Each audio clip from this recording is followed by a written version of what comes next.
এই যে মনসবদারি ব্যবস্থাটা যে ছিল, সেই ব্যবস্থাটা আকবরের পরবর্তী সম্রাটদের সময় কেমন ছিল? অর্থাৎ এর বিবর্তনটা কেমন টাইপের হয়েছিল? যত দিন যাচ্ছে তত কি জায়গা কমে যাচ্ছে তো? এত বড় একটা জায়গা ছিল, আস্তে, আস্তে সবাইকে অল্প, অল্প করে দিতে, দিতে কি জায়গাটা তো ছোট হয়ে যাচ্ছে খালিসা জমির পরিমাণ।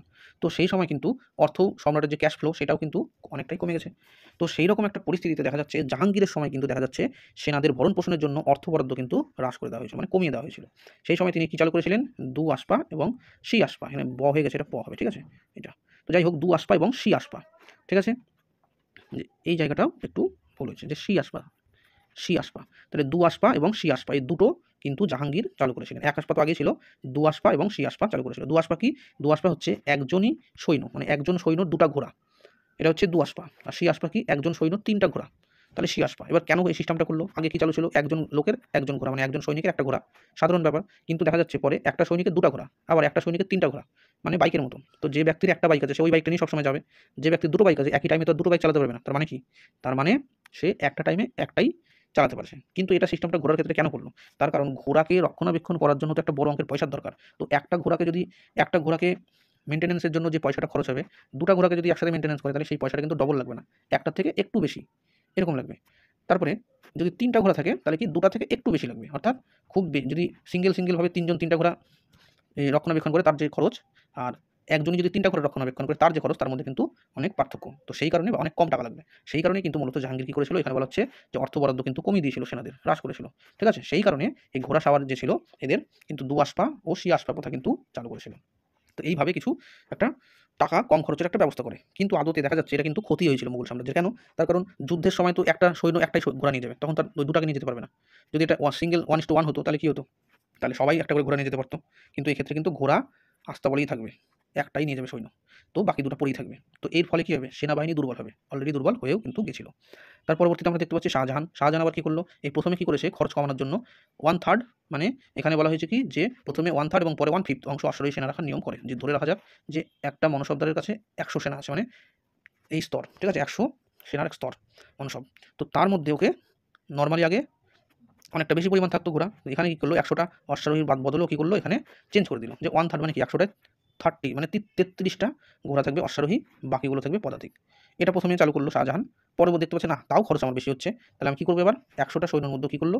যে ২০ টা মাত্র সেনা রাখা যাবে। টোটাল ১০০ টা সেনা যদি কোনো মনসবের কাছে থাকে তাহলে ও ২০ টা সেনাই শুধু রাখতে পারবে, যে অশ্বারোহী সেনা। আর বাকি যে ৮০ খানা সেটা হচ্ছে পদাতিক সেনা। তাহলে এর মাধ্যমে দেখা গেল যে দেশে পদাতিক সেনার পরিমাণটা তো দিনে, দিনে বাড়লো, কিন্তু অশ্বারোহী সেনার পরিমাণটা কিন্তু কমে গেল। এটাও কিন্তু মুঘল সাম্রাজ্যের যে শক্তি সেটা কমতে কিন্তু এটাও একটা বড় ভূমিকা পালন করেছিল। কেন? তার কারণ শাহজাহানের সময় কিন্তু অনেক বিল্ডিং তৈরি করা হয়েছিল। তো যেহেতু অনেক স্থাপত্য তৈরি করা হয়েছে, পয়সা খরচা হয়েছে। জাহাঙ্গীর তো ঠিকঠাক মতো চালাতই না রাজকার্য। তো এর ক্ষেত্রে কিন্তু আর্থিক দিক থেকে কিন্তু মুঘল সাম্রাজ্য সে সময় কিন্তু অনেকটা ক্ষতিগ্রস্ত হয়েছিল। তো সেই ক্ষতিগ্রস্তটা আমরা প্রকট হচ্ছে কখন? ঔরঙ্গজেবের সময়। ঔরঙ্গজেবের সময় আমরা দেখতে পাচ্ছি টাকার কিন্তু খুব অভাব। এরকম একটা পরিস্থিতিতে দাগ এবং হুলিয়া, এই যে প্রথা ছিল, এটা একটু ভুল হয়েছে।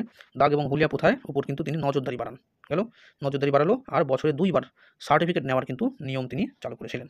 তাহলে ঔরঙ্গজেব কি করলো? দাগ আর হুলিয়া প্রথা যেটা পুনরায় প্রবর্তন করেছিল আকবর, সেটাকে আবার নিয়ে আসলো। মানে ওটা তো চালু ছিলই, কিন্তু ওটাকে একটু মেইনটেন্যান্স করলো। এতদিন ওইটা নিয়ম খালি ছিলই, খাতা কলমেই ছিল, সেটা কেউ তেমন মানতো না। তো ঔরঙ্গজেব নিয়ে এসে ওটাকে খুব কড়াকড়িভাবে মানার একটা ব্যবস্থা করেছিল। আর কি করেছিল? সার্টিফিকেটের ব্যবস্থা। সার্টিফিকেট বছরে ২ বার করে কিন্তু তারা ঠিকঠাক কাজ করেছে কিনা সেটা কিন্তু দেখাশোনা করে সরকারকে রিপোর্ট পাঠাতে হতো। সেটাই হচ্ছে সার্টিফিকেট। ঠিক আছে? এই হচ্ছে ঔরঙ্গজেবের সময় কিন্তু এই মনসবদারি ব্যবস্থার এই নিয়মগুলো চালু করা হয়েছিল। তো যাই হোক, এত কিছু আলোচনার পরেও আমরা দেখতে পাচ্ছি যে এই মনসবদারি ব্যবস্থার ফলে সম্রাটের যেমন বা সাম্রাজ্যের যেমন খুব শক্তি বেড়েছিল, তেমন আবার কিন্তু কিছু, কিছু ক্ষেত্রে কিছু সমস্যাও দেখা দিয়েছিল। কারণ আমরা জানি যে প্রত্যেকটা জিনিসেরই যেমন ভালো দিক থাকে তেমন খারাপ দিকও থাকে। তো এই মনসবদারি যে ব্যবস্থা ছিল তার খারাপ দিকগুলো কি, কি? সেই খারাপ দিকগুলোকেই বলা হচ্ছে দোষ ত্রুটি। ঠিক আছে? তো মনসবদারি ব্যবস্থার খারাপ দিকটা কি? যে অনেক দিন থেকে এই মনসবদারি প্রথাটা চলার ফলে দেখা যাচ্ছে অধিকাংশ মনসবদার কিন্তু আস্তে, আস্তে দুর্নীতিগ্রস্ত, অসৎ, সুযোগ সন্ধানী এরকম হয়ে পড়েছিল। তারা কি করত? তারা সৈন্য সংখ্যার হিসেবে ফাঁকি দেওয়া শুরু করেছিল। তারা সামরিক দায়িত্ব তেমন পালন করা ছেড়েই দিয়েছিল। তার বিনিময়ে তার পরিবর্তে তারা আমোদ-প্রমোদে মত্ত হয়ে গেছিল। এবার ব্যাপারটা দাঁড়াচ্ছে, ক্যাপ্টেন, যে দলের ক্যাপ্টেন স্ট্রং সেই দলের প্লেয়াররাও স্ট্রং থাকে। যে দলের ক্যাপ্টেন দুর্বল সেই দলের প্লেয়াররাও দুর্বল হয়ে যায়। তো ওইটাই একটা ধরনের ব্যাপার। যে আমোদ-প্রমোদে যেমন জাহাঙ্গীরের সময় আমরা দেখি তিনি আমোদ-প্রমোদে ব্যস্ত থাকতো, তো তার মনসবদাররাও ব্যস্ত থাকতো। ব্যাপারটা এরকম। তারপরে কি বলা হচ্ছে, ত্রুটির মধ্যে সেনাদের আনুগত্য। এটা একটা বড় ভাইটাল ব্যাপার। যে সেনাকে নিয়োগ করতো কে? সেনাকে নিয়োগ করতো মনসবদার। মনসবদার তার আন্ডারেই সেনাগুলোকে নিয়োগ করতো। ফলে এই যে সেনাগুলো থাকতো তারা দায়বদ্ধ কার প্রতি থাকতো? নাকি মনসবদারের প্রতি, নাকি রাজার প্রতি। ঠিক আছে? এই রাজার প্রতি কিন্তু থাকতো না।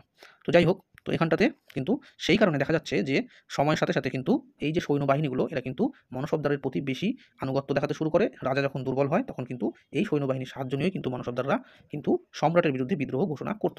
যার উদাহরণ হিসেবে আমরা পাই যখন ঔরঙ্গজেবের মৃত্যু হচ্ছে তার পরবর্তীতে যে দুর্বল রাজাগুলো যে ছিল সেই সময়কালে কিন্তু বাংলায় নবাবী, অযোধ্যায় নবাবী, তারপর হায়দ্রাবাদে নিজাম এরা কিন্তু মাথাচাড়া দিয়েছিল, নিজেদেরকে স্বাধীন বলে ঘোষণা করেছিল। তো এটাই হচ্ছে বলা হচ্ছে ডক্টর অধ্যাপক কুরেশি এই ঘটনাকেই বলছে যে মুঘল সাম্রাজ্যের পতনের জন্য কিন্তু এই মনসবদারি প্রথাই কিন্তু অনেকটা দায়ী ছিল। তো এগুলো হচ্ছে মনসবদারি ব্যবস্থার দোষ ত্রুটি।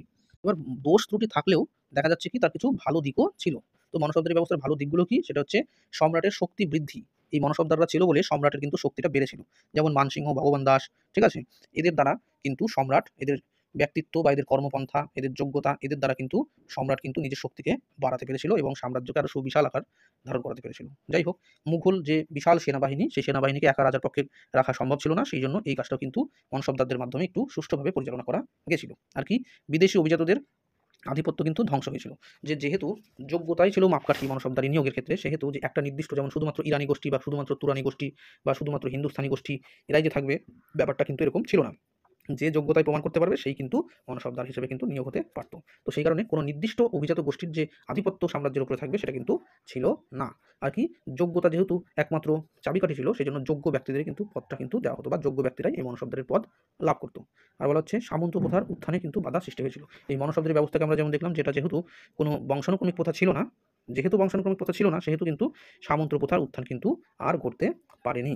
তো যাই হোক, সবশেষে আমরা এটাই বলতে পারি যে মনসবদারি প্রথা খুব জটিল একটা প্রথা, ঠিক আছে? এই মনসবদারি প্রথা নিয়ে কিন্তু এখনও বিতর্ক রয়েছে। তবে সবশেষে মনসবদারি প্রথা ছিল একের মধ্যে অনেক। একে যতই আলোচনা করা হবে নতুন নতুন তথ্য কিন্তু বেরাতেই থাকবে। কারণ সমসাময়িক যে সাহিত্য বা সমসাময়িক যে লেখা গ্রন্থ, এখানে কিন্তু স্পষ্টভাবে বা খুব পরিষ্কারভাবে কিন্তু মনসবদারি ব্যবস্থা সম্পর্কে উল্লেখ করা নেই। তো সেই কারণেই বলা হচ্ছে মনসবদারি প্রথা ছিল একের মধ্যে অনেক। তো যাই হোক, আজকের আমাদের এই আলোচনা এখানেই আমরা সমাপ্ত করছি।